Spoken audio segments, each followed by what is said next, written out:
All right. Good morning, everyone. Welcome to episode 122 of Blowback, Exposing Imperial Decline. I'm Billy Bob on the West Coast of the United States. I've got my co-host Ian Kummer from Moscow, Russia. And Max Parry is coming from Baltimore, Maryland. And Dr. Charles McKelvey is streaming live from Havana, Cuba. It looks like his video went out the minute we started, which is typical adversity here. Hopefully we'll overcome that issue.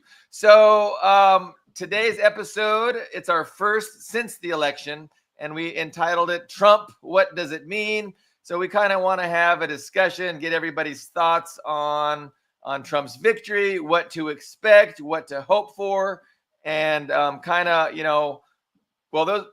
that's basically the central topic of discussion. So Dr. Charles McKelvey did just recently write an article a couple hours ago that he put up to his Substack.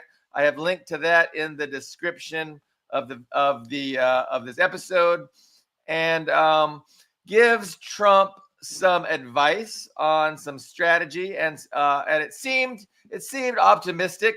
And so maybe we can open up with that question to Charles. Do we have grounds for optimism, or should we not be too optimistic? And is it naive to be optimistic? What are your thoughts?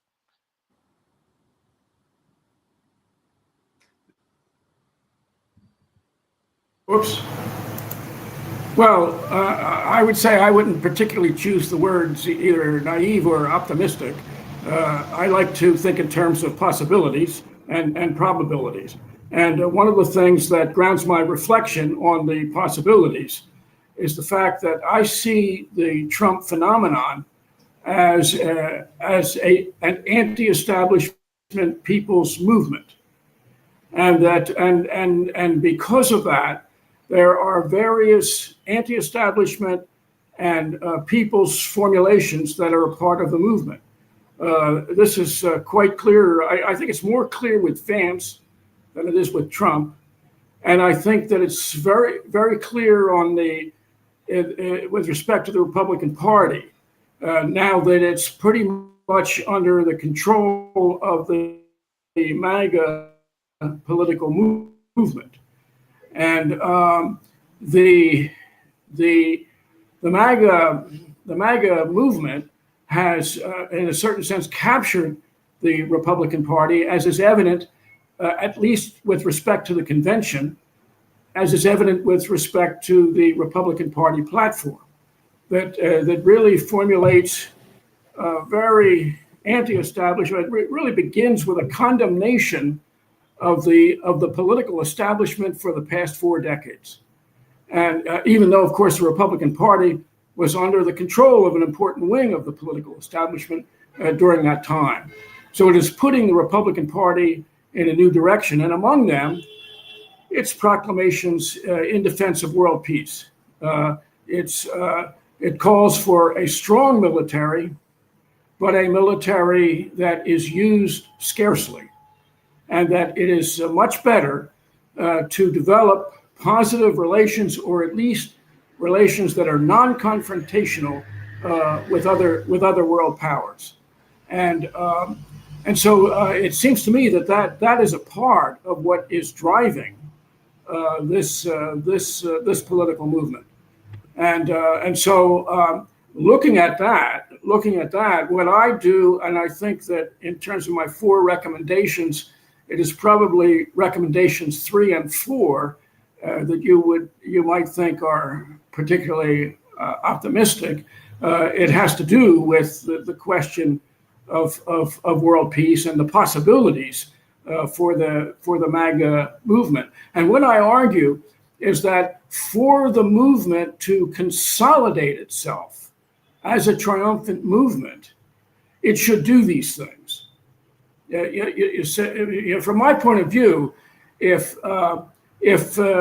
indeed Marco Rubio is selected and that he is given space to carry out a neoconservative agenda, I think that would be very damaging to the MAGA movement.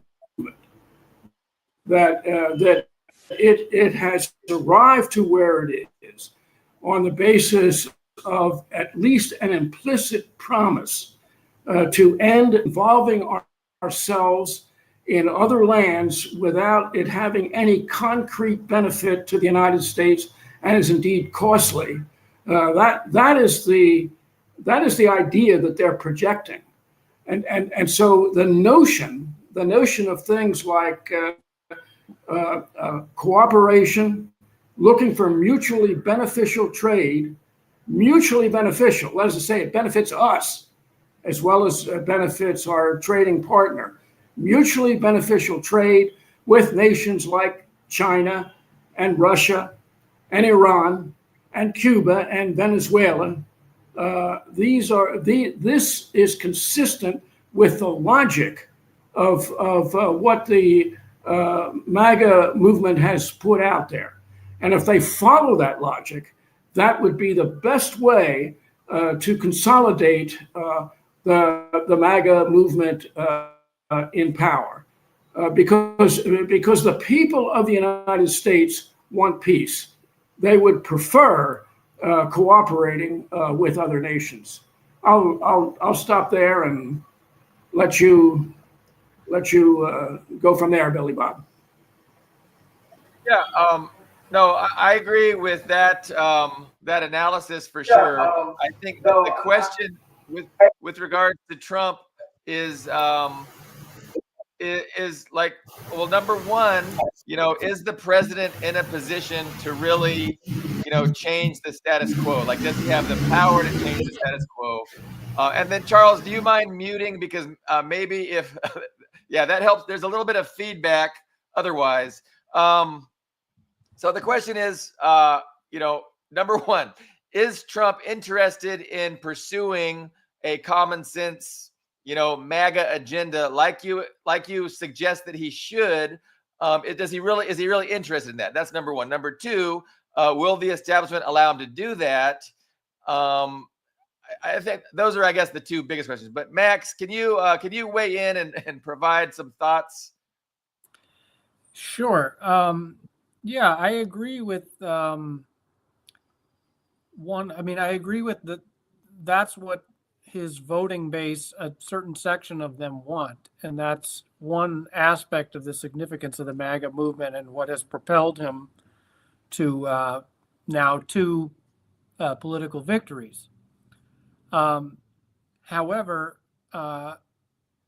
that agenda, I mean, I'm not sure how much of that is going to be allowed to be enacted.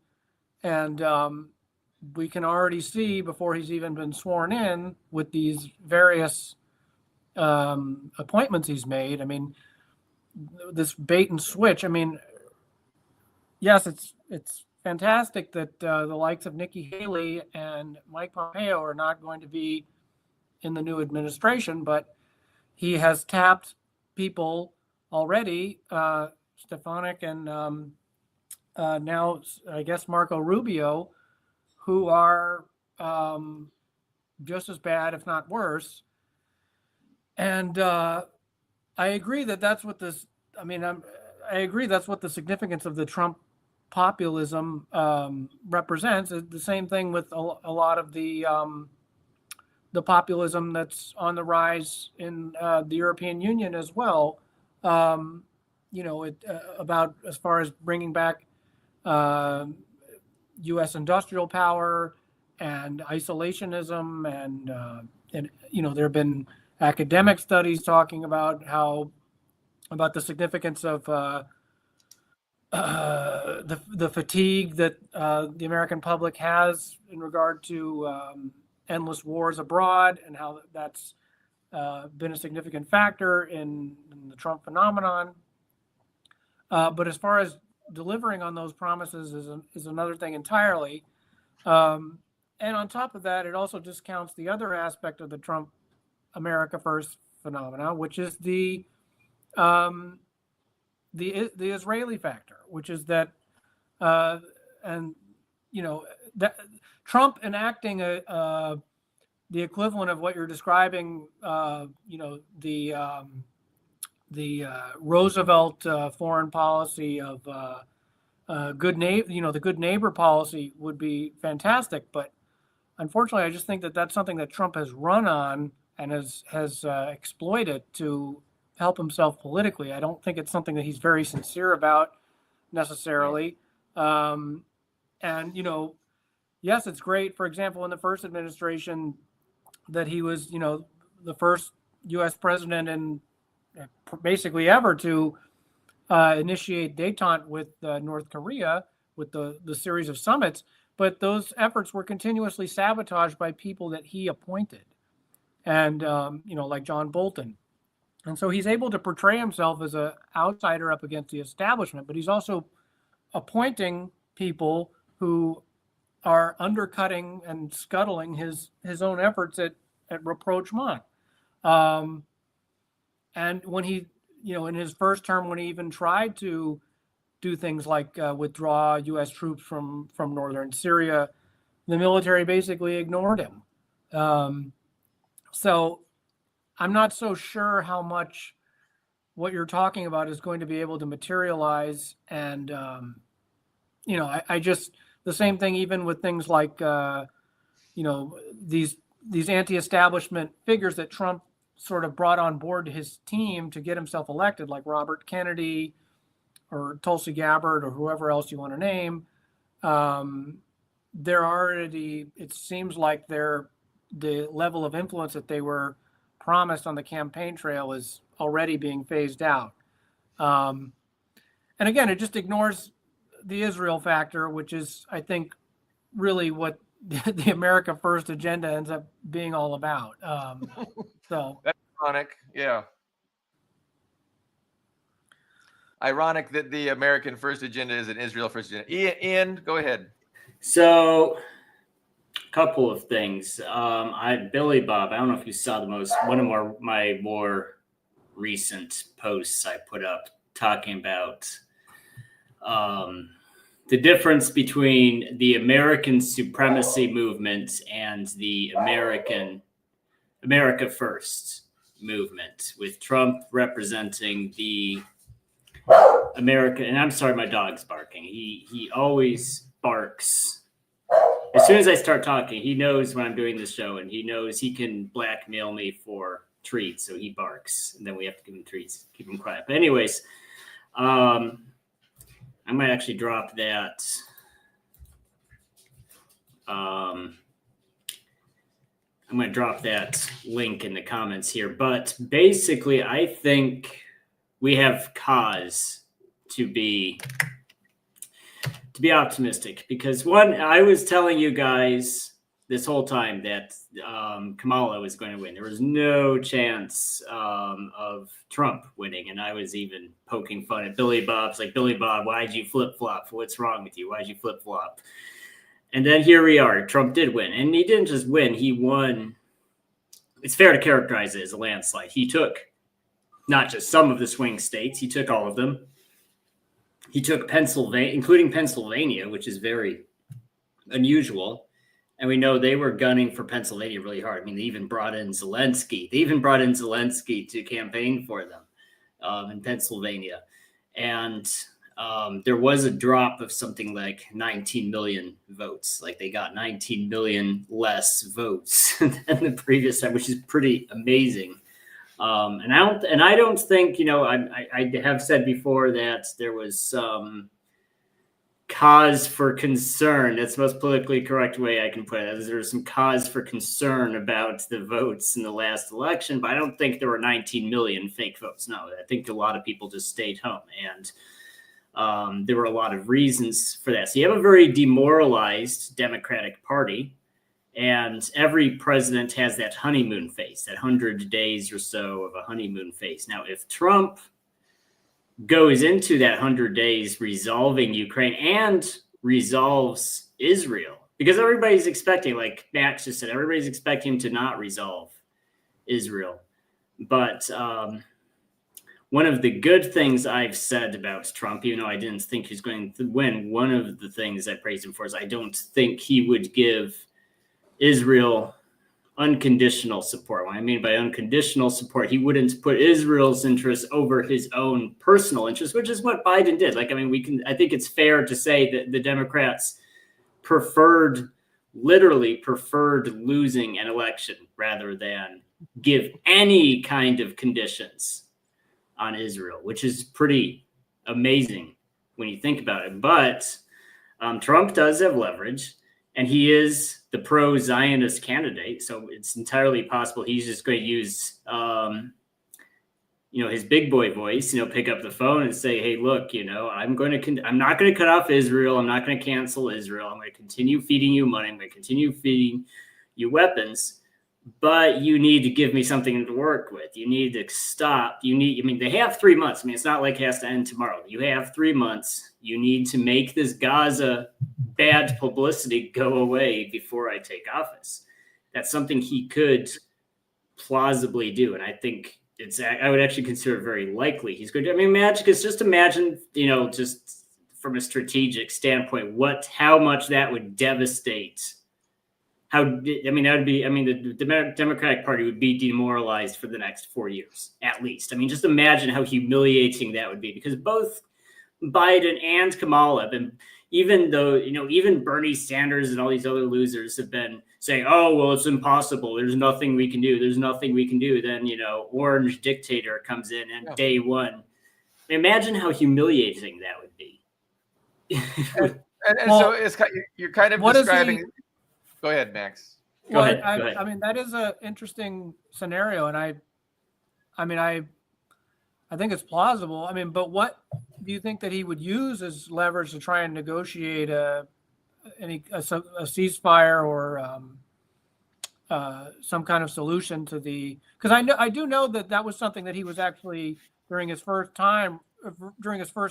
There were stories that he really wanted to be able to take credit for making some kind of equivalent of having his own equivalent of Camp David or something like that, but he wasn't able to do it. So I guess my question for you would be is, what do you think his leverage is, or what that would look like? Well, Trump's whole spiel, like his whole shtick, is the art of the deal, right? Yeah. That's his entire shtick. He sat down with the Taliban, and that's is something he was willing to do, is actually sit down with the Taliban. No one was willing to sit down with the Taliban. Trump did sit down with the Taliban, I would say even the way the withdrawal, a lot of people say, oh, well, it's because Trump negotiated bad. He didn't negotiate a bad deal. It's just he got replaced by a retard who screwed it up. The withdrawal did not need to be screwed up like that. So that's not on Trump. But he made the deal. Make peace. Okay, look, it's Afghanistan's your country. He did negotiate that withdrawal. There's no reason he can't do that with Israel, especially because he's not, it is, I think he's a friend of Israel. He's perceived as a friend of Israel. So, and he does have that Israeli Zionist support in the United States. I think they wouldn't consider it an act of betrayal if he just said, hey, look, declare victory, and move on, It's kind of like only Nixon could, make the talk with China. That's the paradigm. Charles, did you want to get in? I'm sure you have many points.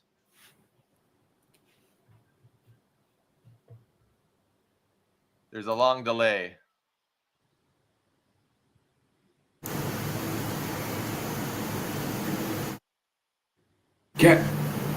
Can you hear me? Yes. Can you hear me at this point? Yes. I'm sorry, I muted you, then I forgot to unmute you. I'm sorry. Go ahead. We can hear you. Okay, I think there's a bit of a delay, but yes, there were a couple points that I wanted to make that I've noted here, and in regard to Israel. I think Israel is really it's a very difficult situation to resolve for anyone from the West, any country or particular leader. Certainly the attainment of a ceasefire ought to be more doable than the end of this barbaric attack on the Palestinian people, that negotiating an end to that ought to be easier to do than negotiating a permanent solution to the conflict in the Middle East. Both of these are doable but difficult. But I think the leverage that the United States has over Israel has been its historic constant support for Israel. That it could always threaten to stop doing that. Israel is, after all, a client of the United States, and the United States ought to be in charge of that relation and should not tolerate doing things that are really damaging to the United States itself.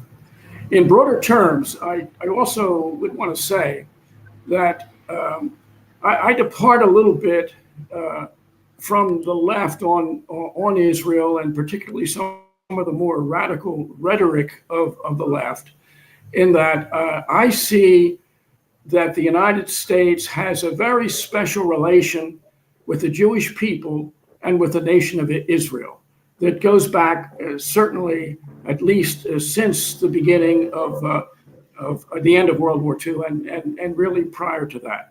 There are more Jewish people living in the United States than there are in Israel, or approximately the same number of people. And the United States has far more Jews than any other nation in the world.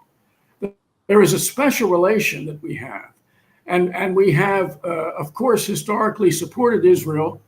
And however much I'm inclined to criticize some of the parameters of the decisions that were made really back in the 1940s, 50s, and 60s by the global powers in relation to Israel, I don't think it's the best solution necessarily to form a Jewish state, but that was what was done. And once that was done, and now that it's gone through various periods of time, I think that the United States has an obligation to support the right of Israel to maintain itself as a sovereign nation, even as a Jewish state, which is something that goes against modern democratic and republican principles. That being said, of course, the support has to be conditioned on the two-state solution.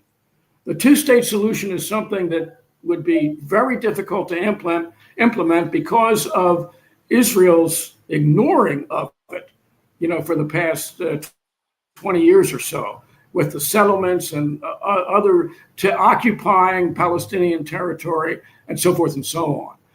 But nonetheless, the two-state solution is repeatedly affirmed by virtually all of the nations of the world. And it has been sanctioned by the United Nations. That's the way to go. Support Israel. Yes, we must support Israel. We have a historic obligation to support Israel. But Israel has a moral and political obligation to respect the two-state solution, which it has not done in recent decades. And that would be something that a U.S. administration could try to impose on Israel, since Israel is, after all, its client state. That would be the basis of a long-term solution. As I say, not very easy to do, but I think that those are the parameters for which we need to look. And I don't think it would be, in any sense, easy, almost impossible for Trump to make some kind of breakthrough in this regard, if he were so inclined, over the next before the taking of power, or in the first 100 days, even in the first year of his administration. That would be very difficult. Although some positive steps could be taken in the first year of his administration. I also, in reaction to the discussion, I wanted to make a comment or two about the Trump administration and what the form that it's taking, and so forth and so on. I have the defect that I listen to both ideological bands including what is put forth, for example, by the Heritage Foundation and Hillsdale College, a very conservative Christian college who's really done very interesting work in trying to kind of reorient the direction of the nation in a more healthy and sound direction. And these folks had on some of their podcasts the former Trump administration officials from the first administration. And they were describing how they were really completely unprepared to deal with Washington politics and the Washington bureaucracy when they first entered politics in the first administration. And they consider in retrospect that the whole deal was bungled. And they say that they have learned from the experience. And a couple months ago, they were saying, if Trump wins this thing, we are going to be much more prepared to develop an administration with a coherent policy. Now, as I observed, seems to me the very first appointments that Trump made is chief of staff, and I forget who else, the initial people, and he was doing so right away. And I thought, it sounds a little different from the way Trump was managing things before. Certainly, I find the parent designation of Marco Rubio is very problematic as Secretary of State. But I also, it's premature to judge. Some of the major mainstream commentators were talking about Rubio really has softened his rhetoric in recent months as this MAGA movement really gains momentum. So he is entering, Marco Rubio is entering an administration which is in a situation in which he might be in a position to and have an orientation to take a different approach than what he has in the past.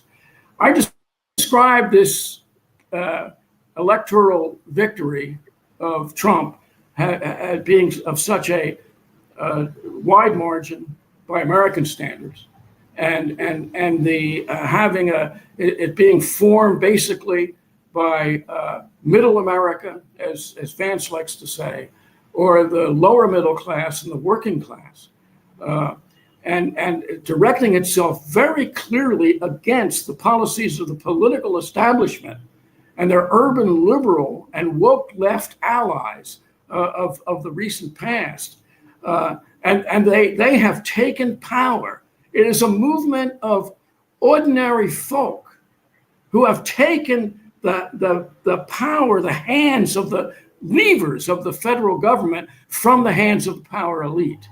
And so we don't know what this means for for example, how someone with a neoconservative past is going to conduct themselves in this new environment. And so I say there's lots of possibilities here. It's too soon to say. It's too soon time. But I see real possibilities for hope in what is emerging in the MAGA movement that is really a form of a people's revolution. I just make one more point briefly. In my Substack column for the last 2.5 years, I have constantly been talking about the possibility of a people's revolution in the United States, because obviously the political establishment has betrayed the nation and has betrayed the people, and the people are not satisfied. So all of the ingredients of a popular revolution, they're there. But what leaders of a revolution need to do is to formulate a clear discourse, to attack and delegitimate the political establishment and point a clear alternative direction. All this time I've been saying this, I was writing to the left I was saying to the left, this is what you need to do. You need to forget all of this stuff. Put aside identity politics, put aside wokeness. Look at what revolutions in the global South, how they managed to attain power and what they managed to do in power. I was talking to the left to awaken. And here, lo and behold, it seems like it's the populist right that has done that, at least so far. As Fidel always taught, the moment of the triumph of the revolution is the most difficult moment. It is when all of the powers are organized against you. You haven't yet really consolidated a unitary road. He sometimes expressed it on January 1st, January 2nd, January 6th, 1959. Fidel repeatedly told the people, the revolution begins today. What we've accomplished is only the taking of partial power. And from here, we must sustain the revolution. That's the position that the MAGA revolution is in. And no one, least of all would I, expect a person like Trump to be the leader of such a revolution. But this is one of the remarkable things about revolutions. They don't really occur the way that we expect. And so Trump says he wants to do that. Trump, on election night, said he will devote his heart and soul to implement this stuff. I say, let's give him a chance. If he doesn't do it, then let's attack him. But for the moment, let's give him a chance. Let's give the movement a chance to try to deliver on some of these promises that they have made, and not all of which are perfect, but many of which would be actually quite good for our nation. So, Charles, I really appreciate I'm done for the moment, Billy Bob. Okay. I appreciate that clear and provocative analysis. It gives us a lot to discuss. I think it's, for me personally, I am cynical, and I have seen too many times how the promises of politicians end up, resulting in just the perpetuation of the status quo. I'm thinking of Bernie. I'm thinking of Trump the first time. And so I lack a bit of your optimism, but I appreciate your optimism tremendously. Max or Ian, would you guys like to get in, or would you like me to continue? Well, we have a comment here. Okay. Yes, that is. So the comment is from David K saying, I'm hearing rumors Trump is considering Marco Rubio as Secretary of State. So I've seen that too. It's in the news. I saw it on Zero Hedge a couple hours ago. So yes, the thing is too, and I think we need to consider this as far as Trump's appointments go. So my major criticism of Trump, and one of the many reasons I thought he was not going to win the election, was he's isolated. It's great he's anti-establishment, but he's just some guy who's swinging in the dark by himself. And then as we know from his first term, he had people in his own administration directly working against him. So that was one of my main criticisms of him. Yeah. But one of the main messages, because I watched that Arizona, I didn't enjoy the experience, but I did sit through that Arizona rally with Tucker Carlson and what's his name, Charlie Kirk and Kennedy. I sat through that. So one of their big selling points is that Trump is not alone this time around. He's got an organization around him. I do think there's enough evidence for us to consider it true. However, we need to understand that it's going to be a coalition. So because one thing that's amazing about this election is that they kept their Senate majority, and it looks like they will also, in all likelihood, have the House as well, which means they can do whatever they want if they vote in unison. So if a third of the Republican Party is just opposed stonewalling Trump on every single issue, he's not going to get anywhere. So it's not necessarily a bad thing to see Little Marco, that's his nickname, Little Marco, Marco Rubio, getting a major position.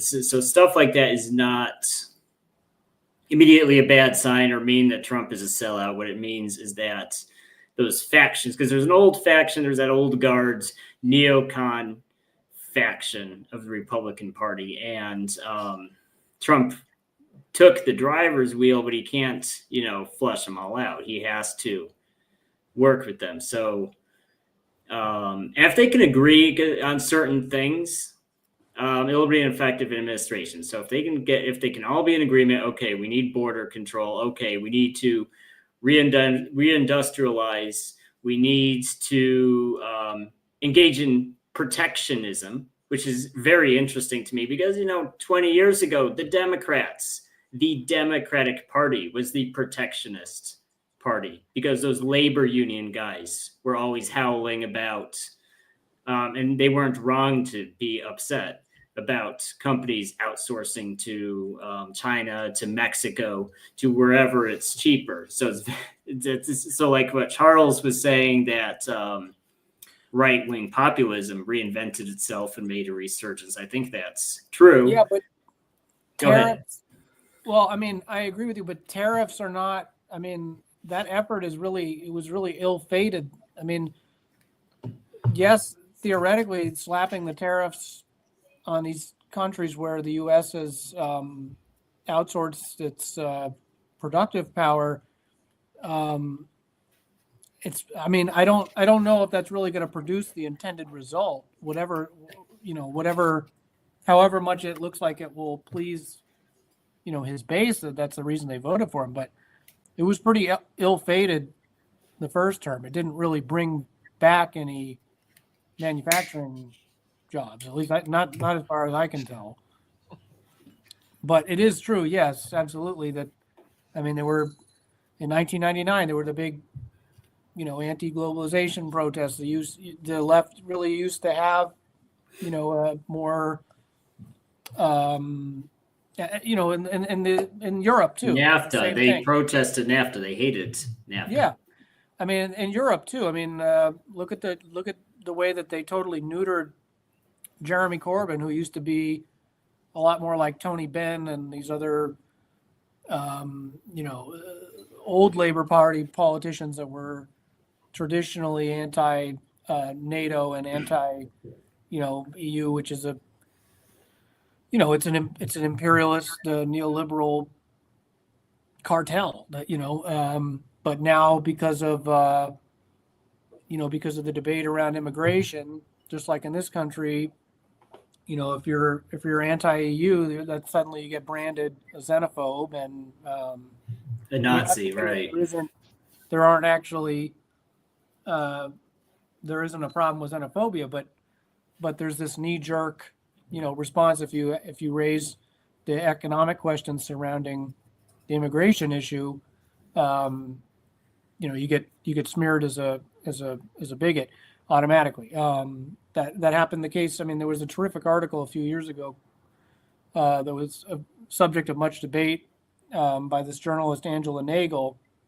She wrote an article called "The Left Case Against Open Borders" that was pointing out what you're talking about. And it was talking about how, Bernie Sanders even, was someone who was historically against, open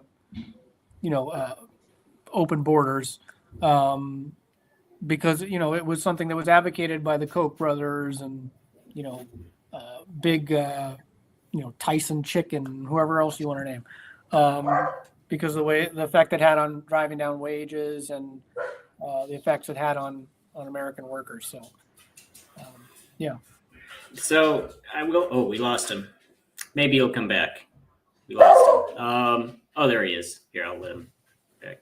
Oh, there he is. Okay. What I was going to say is, I've just seen the European, because Max just brought up the European Union, and I'm seeing panic. Like they're in panic modes about the Trump it's interesting because he's not even in office yet. They haven't even done anything. But I just see Europe in panic over tariffs. I would say they're equally, if not more, upset about the tariffs than they are even about Ukraine. And I can't really, I can't blame them for it because at this point they're completely shut out of the Russian market, which was their own choice. And I think, however much they deny it, they understand what a big blow that was, because not only, and we're not just talking cheap Russian energy, but we're talking even European exports. There's probably no bigger, actually, no, I said not probably, there is no bigger consumer of European culture than Russians. There's no one else because like French Renault cars, who the hell likes French cars? Well, the Russians like French cars. They like German stuff. They like German or European wine. They like European clothes, European brands. They'll eat it all up. Now that market's gone and it's not coming back.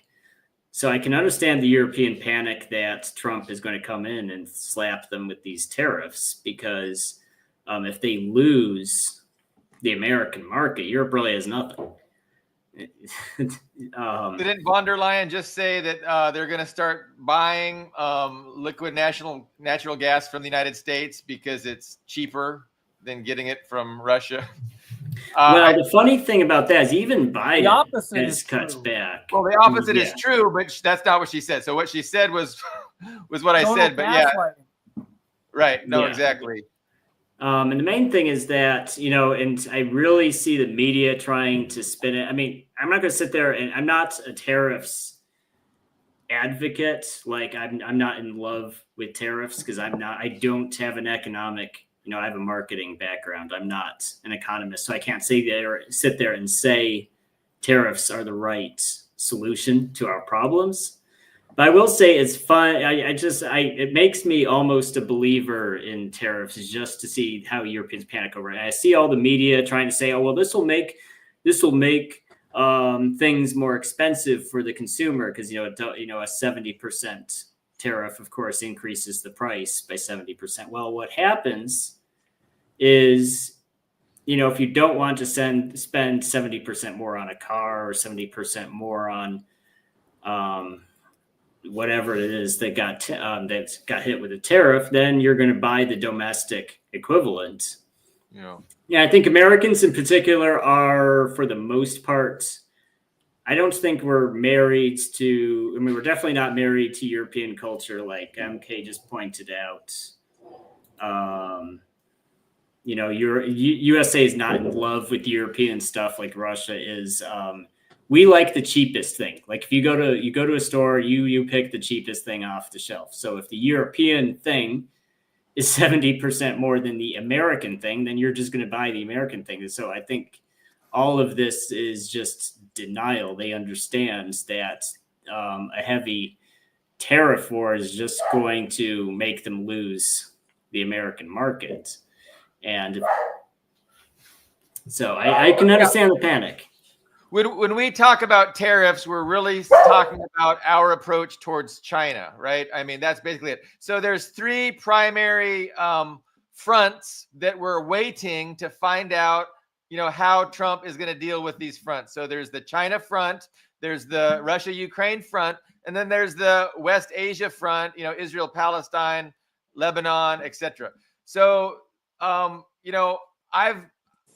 it seems likely that, to me, and this is what we've talked about before on the show, is that, on the Israel-Palestine front, Trump is going to be very hawkish towards Iran.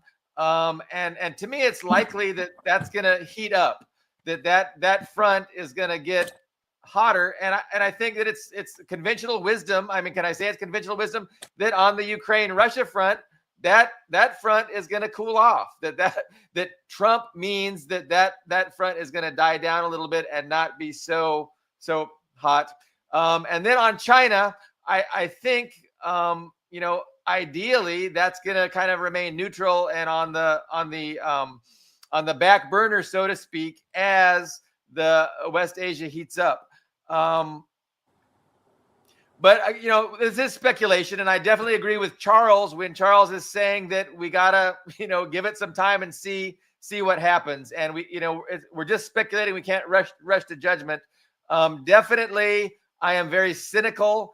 I think that I don't know if Trump even knows what he's going to do yet. I think all of these things are up in the air, and I think Trump is going to, he's very instinctual, and he's going to be navigating all of these issues, all of these fronts in real time. And I think that he might have an idea of where he would like to go, and I'm sure that idea is going to be beneficial for himself, number one, and the country, because he cares about his legacy. He cares about people liking him and thinking he did a good job. And so it's because he's a narcissist, basically.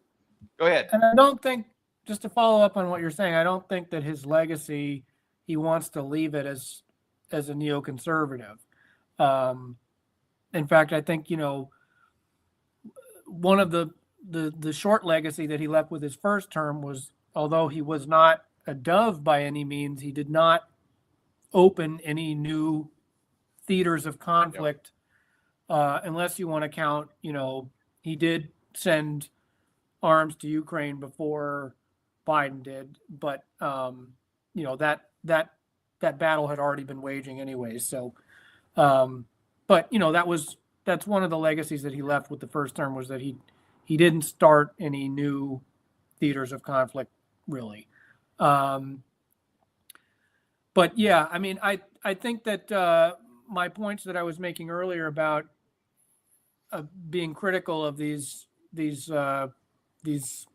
appointments he's made of Rubio and Stefanik and so on.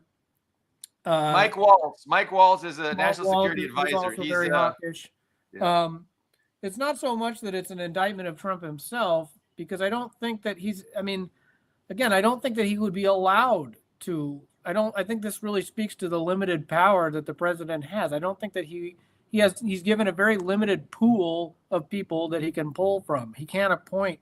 Like, I don't believe that RFK Jr. was ever really in the consideration for a serious appointment. I don't think even Tulsi Gabbard. I mean, I don't think any of these people were. I think it was something that he negotiated with them because he saw it as advantageous to his campaign. And I think that, the significance of the movement behind him is not so much about Trump himself as to what their demands are. The American people are fatigued by endless wars. They want, they want a government that addresses their needs over, giving endless amounts of money to Ukraine and presumably Israel. They want, that's the significance of the movement. It's not so much about him. But I just think it's, you could say it's too early to tell, but I'm really not surprised with how predictable this is going. I think that, he rode this wave, and most of these appointments are going to be about loyalty more than anything else. I think that he'll try and use his own individual powers probably to, maybe be more transactional with some of these countries, whether it's China or Russia or whoever it is. But ultimately, I think his power is pretty limited, and he's just more of a figurehead, if anything. I mean, again, I point to the example of his trying to withdraw troops from northern Syria, and he was just basically the military overrode him. So I don't know. I'm not really surprised by the way any of this is transpiring. I think it's entirely predictable. And I think anyone really expecting too much is, I think, going to be disappointed here. I do think that there is some room for optimism with what Ian was saying as far as Trump being able to possibly broker something with Israel. But I think it's a cautious optimism. Either way, I don't think that we should give too much significance to these appointments. I don't think that his administration is necessarily going to be. I don't agree with the analysis that people are saying it's going to be neoconservative. I think that's a different thing entirely. But I do think that he's not going to be able to really appease his base fully. And I am somewhat optimistic though about Ukraine. I mean, that's the one front I do think that, the writing is really on the wall that war is lost. And I think, the status quo has been looking for an excuse to get out of there, and they haven't been able to find one. But now that Trump's in office, they can do that and actually make it all about him. They can pin it on him. They can say, Trump is a Putin puppet. This withdrawal is something that's entirely at his initiative. We want to continue sending endless amounts of money into this furnace of bodies, just that's wiping out an entire generation of Ukrainians and killing a significant amount of Russians as well. But now they can throw him under the bus and make it all look like it was Trump that did it. When in fact it was their disastrous policy of supporting Ukraine. It was a hopeless, ill-fated war to begin with. There was no way they were ever going to defeat Russia. So, but now that's absolutely true. I absolutely agree with all of that, and I think the same might apply to West Asia, where Trump will take the blame for allowing Israel to take the gloves off, so to speak. That's again conjecture, which everybody might not agree with. But I mean, that's what I think a lot of people are expecting for their support of Donald Trump. Like a lot of people think that is the pro-Israel lobby that is responsible for Trump getting elected, and they're going to expect a full-throated backing of a continuation and an escalation of what's currently going on in the Middle East. But Charles, I know you are a fantastic guest and you have points that you want to make, and so we can unmute you and hear your thoughts. Let me see. Can you unmute yourself?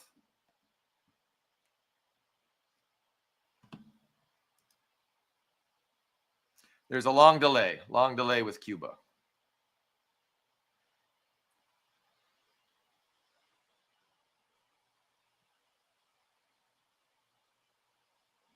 I think somebody still, Ian, did you mute Charles? Not this time. No, and I can't unmute him because he muted himself. Okay. He unmuted him. You still can't hear him now.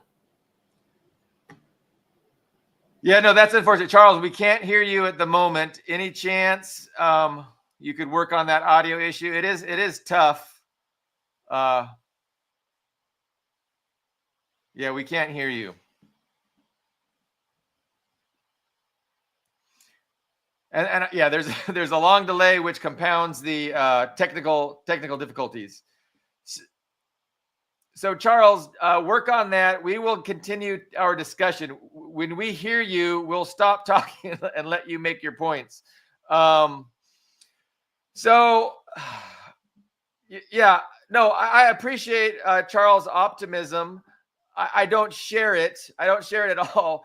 And I'm cynical. Trump had 4 years, and like Max was saying, there's just not a lot of power, right? I mean, it's a huge bureaucracy, and the president doesn't, call the shots. So, who was that guy that investigated JFK from Orleans Parish? Jim Garrison. He said the president is free to make the drapes whatever color he wants in the White House, but when it comes to foreign policy, he's a transient official, and it's really not. He has no control over that. And it's guarded very, very carefully by the other, the other branches of power within the ruling establishment. And they're not going to let the president, change things up. Well, the big thing is, a lot of it is just how big of a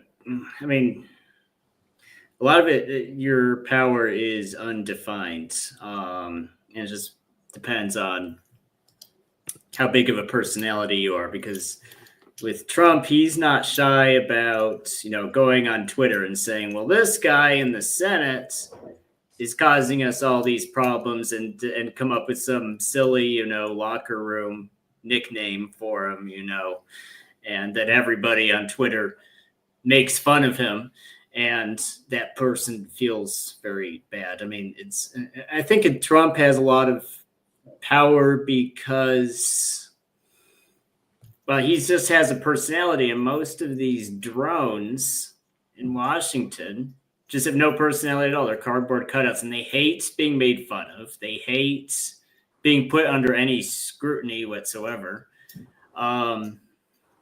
You can just see that. We just lay out, it's a little ridiculous that, someone with, like schoolyard recess tactics for just personally bullying people, but it's so effective because I think our establishment is just so watered down. And we have seen that, and I do think Trump has demonstrated some ability for long-term planning, which I do not give him credit for. I'll bring up the example when that spending bill for Ukraine and Taiwan came up, and the Republicans were trying to use it to push through border reform. And Biden was just not budging. Democrats were just not budging. And Trump basically was, even though he did not hold any political office at the time, but he was essentially directing, which is kind of amazing because he's not shy about it. He'll just go on social media and say these guys are screwing up and embarrass him. So it's like he did have some directorial power there. And I think, at the time I was very critical of the Republicans' decision to basically let Biden get his spending bill and not get anything out of it. Like, they got no border reform. They didn't get anything. And I think I do have to, in hindsight, give Trump some credits for that, because from a political standpoint, this is the right call, because Biden got that huge spending bill. Ukraine didn't improve. It got worse since then. Now, of course, there's no concessions made on the border, which, let's be honest, that helped Trump in the election because there was no concessions made at all on the border. So sometimes, it's like when your enemy's making a mistake, don't stop him.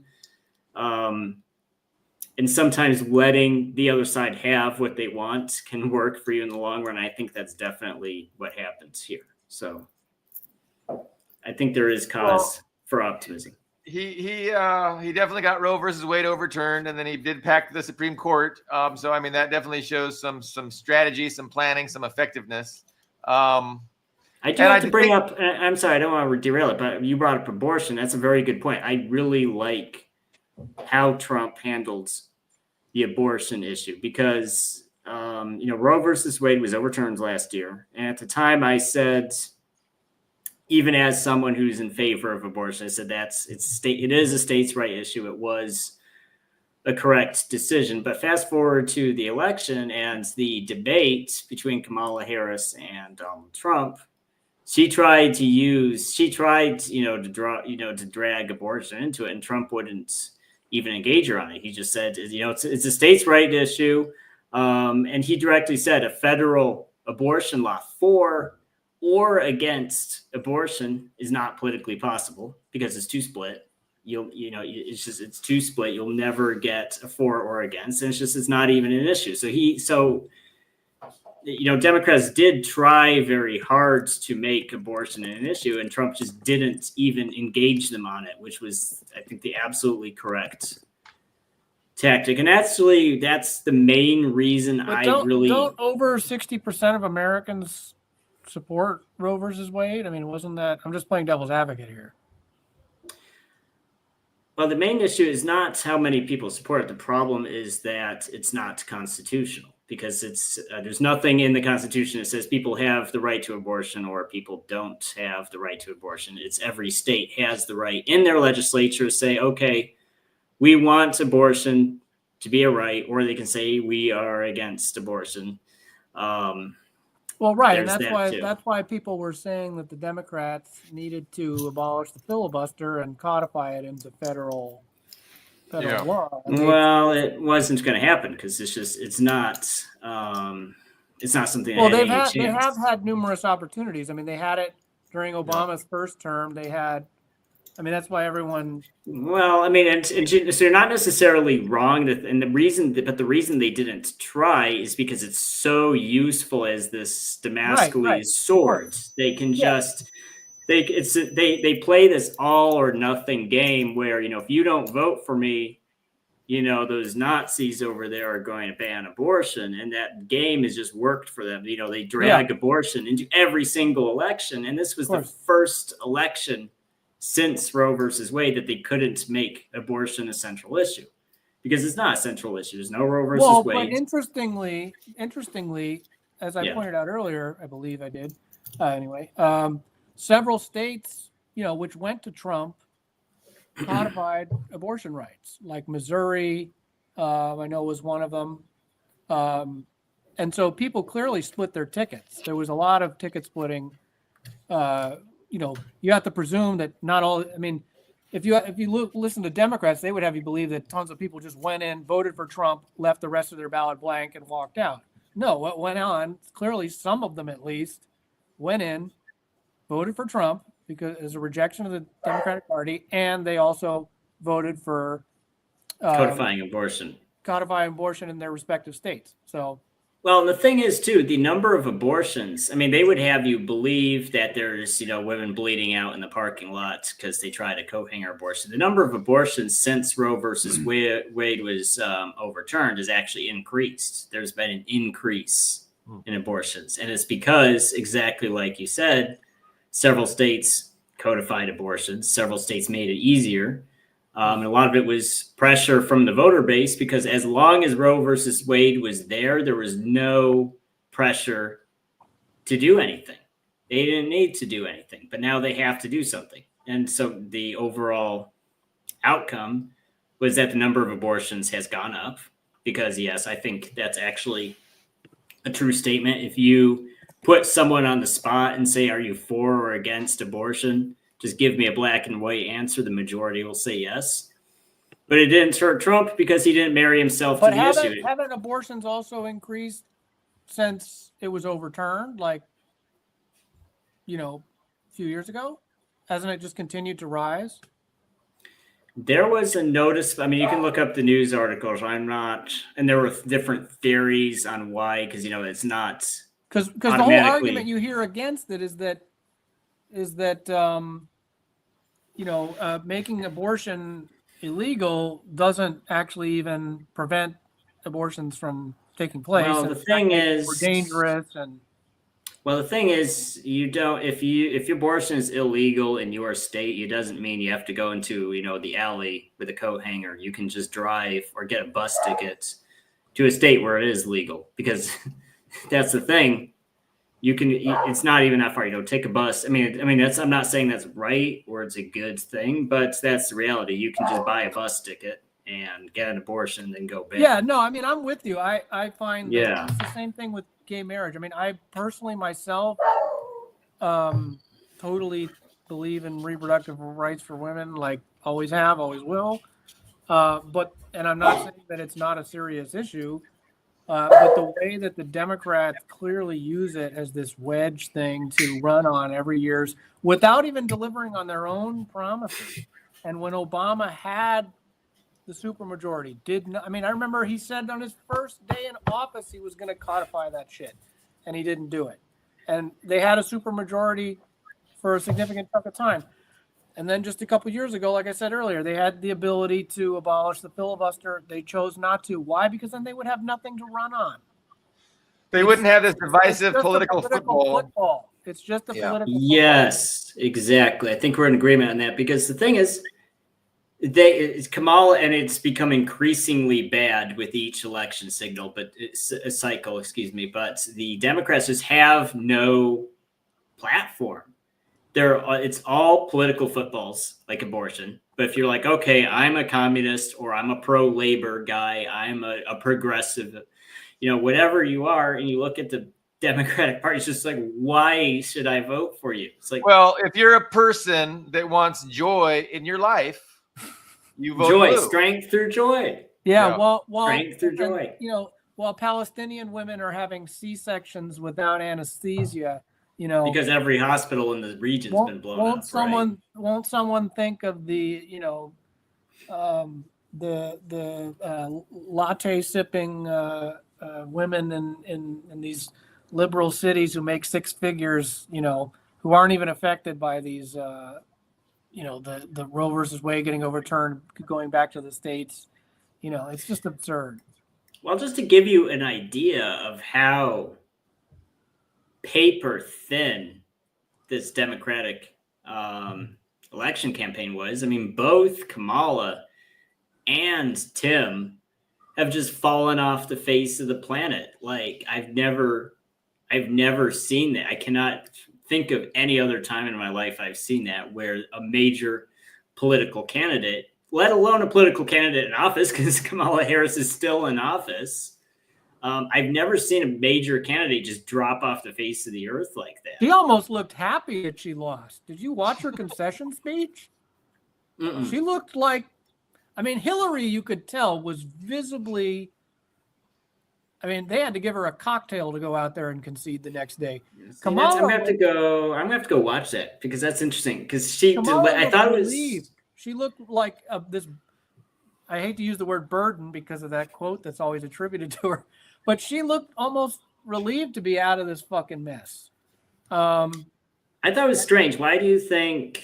Because I know they delayed, and I know Democrats for the last couple elections, or I shouldn't say a couple because they won the last one, but they have this thing where they don't even speak to their supporters after losing an election, which I thought was. I mean, Hillary did it too. Well, with Hillary, you know, I think it was a thing where they were so gobsmacked, and I mean, the rumor is, I don't know if this is true, this could just be gossip, but the rumor is that she was holed up in the hotel room and was refusing to come. Drinking, right? Yes, yeah, I heard. I remember that. And you know, she wore purple the next day at her concession speech, I guess to signify a red and blue, you know, a Trump anti-Trump coalition establishment. That's what everybody was saying was the significance of her donning that shade when she made her speech.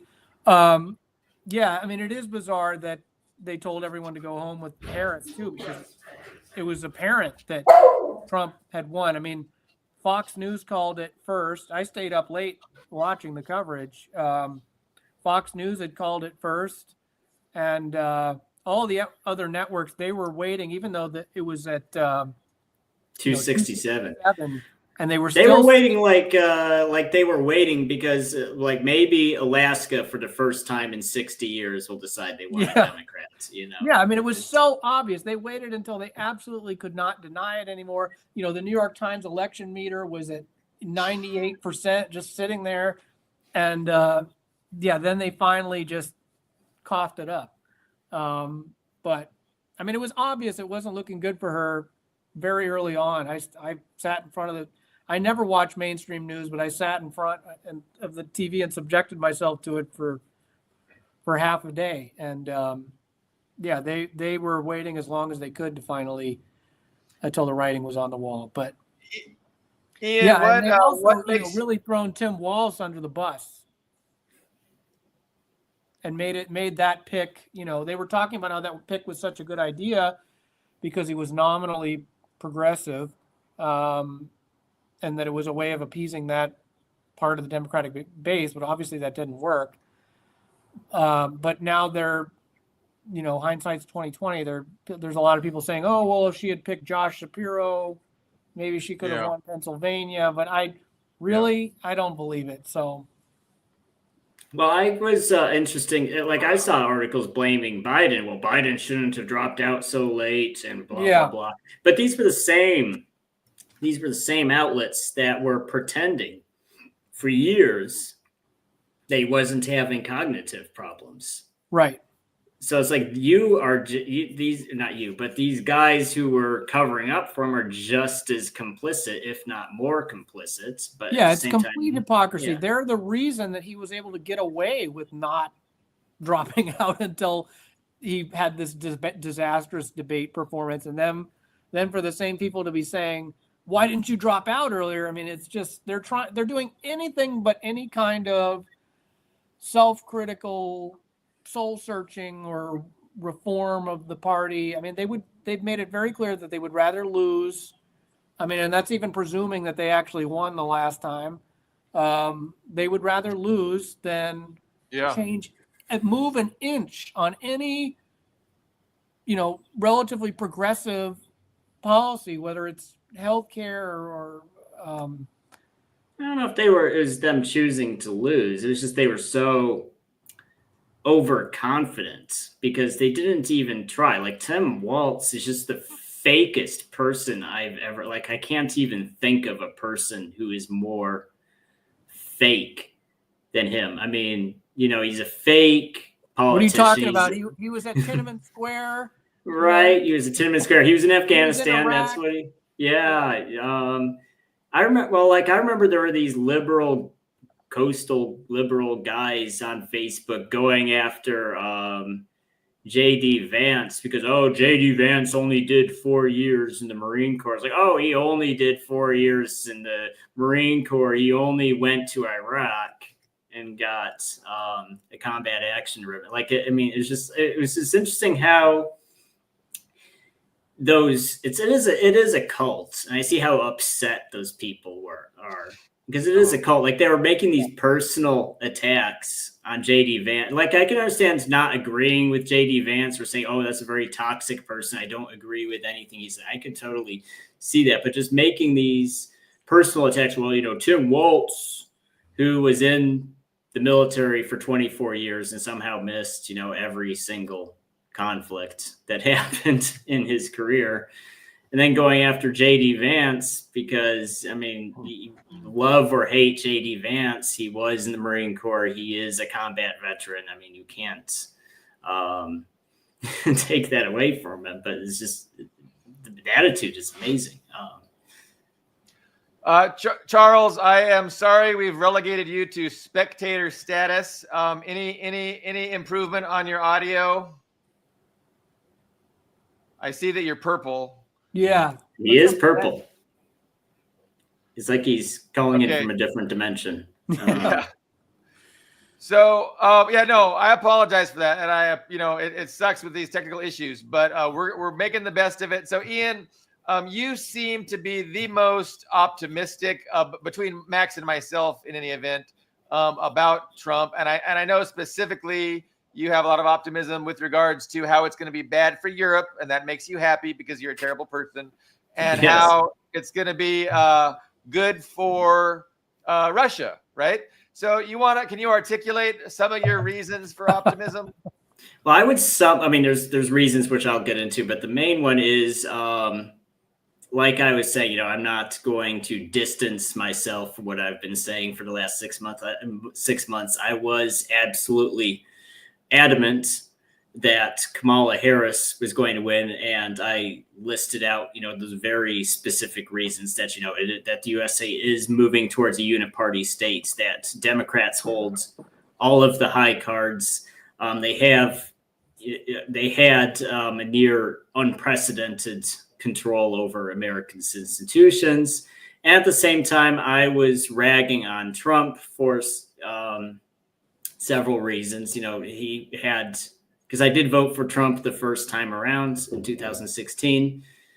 And I'm not big on giving candidates a second chance. Like when I voted, I didn't vote for Bernie because he was only in the primaries. I didn't participate in the primaries, but I was excited to have Bernie Sanders as a presidential candidate. But when he flip-flopped and screwed over his own supporters, I was just like, okay, that's it. The second time around, I did not even give Bernie Sanders a chance. It's like, you did it once. I'm not even going to play this game with you. It was the same thing with Trump. He under-delivered by a lot in his first term. He came around a second time. It's like, I'm not going to give this guy a second chance. And I'm sure he's going to lose. And, he's isolated. He doesn't really know what he's doing. He does not lean heavily enough into legislation. He just rules through executive orders. And the problem with executive orders is they can all be reversed the first day the new guys in office, which is what happens. But looking at their platform and saying, oh, he's not isolated.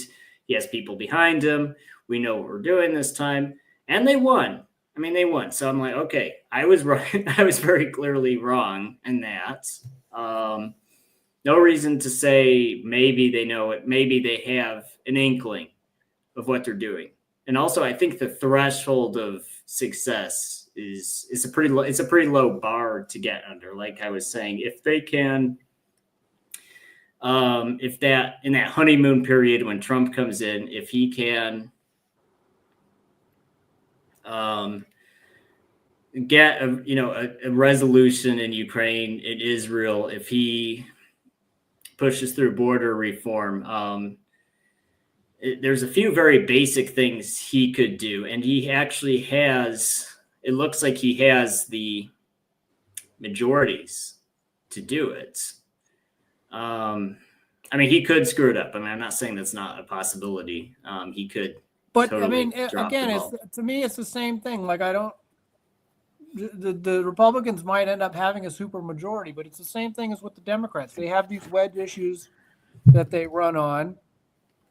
Having an actual political solution is not beneficial to their future campaigning, really. I mean, I don't know. I mean, it's going to be less easy for them to blame gridlock if it's not there. But, in the Senate, at least, they can always form little coalitions or get individual, Republicans, especially in the Trump era, to break from whatever he's trying to ram through.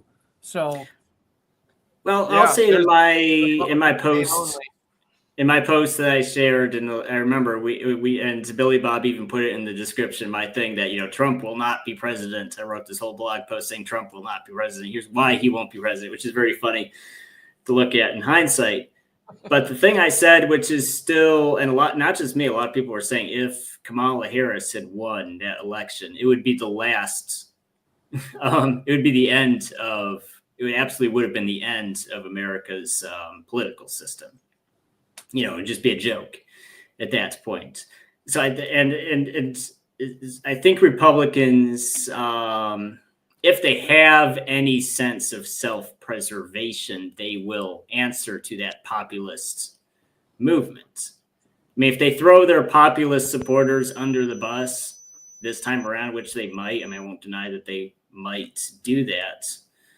But if they have any sense of self-preservation, they want to be a serious political party, they won't. I mean, let me ask you, I mean, I know Max is probably the most cynical person on our panel tonight about Trump. But let me ask you, what motivation would there be to not wrap up the wars and to not fulfill their border and economic promises? What would be the motivation for them to not do those things? Yeah, I see what you're saying. I mean, well, I think that, they're in a tough spot because they have to choose between caving into a lot of their donors. I mean, Trump, especially, with his, the Sheldon Adelson's wife and all the rest of where he's gotten this money from, and, establishment Republicans, their the level of influence on their campaigns from the defense industry and all of the military industrial complex, and committing political suicide. They have to choose between there's a conflict of there's a split between what the voters want and what the people who paid for their campaign want. It's the same thing with economics. I mean, economics, that's why the U.S. has accumulated so much debt. You don't want to tax. I mean, this is a whole problem with capitalism. You don't want to raise taxes on your constituents, but you can't raise taxes on the wealthy donors to pay for your campaign. So what do? You borrow money. That's one of the reasons that the U.S. is such a massive, it's this irreconcilable contradiction. And it's why the U.S. political system is so flawed. I think that Trump will have to find a way to politically maneuver and somehow please both, which is not really going to be doable. I mean, I don't. My inkling is that he's not going to follow through on most of what he's pledged to do. Maybe some of it. I do have optimism for the Ukraine front, especially since J.D. Vance. J.D. Vance has been one of the most vocal opponents of sending money to Ukraine.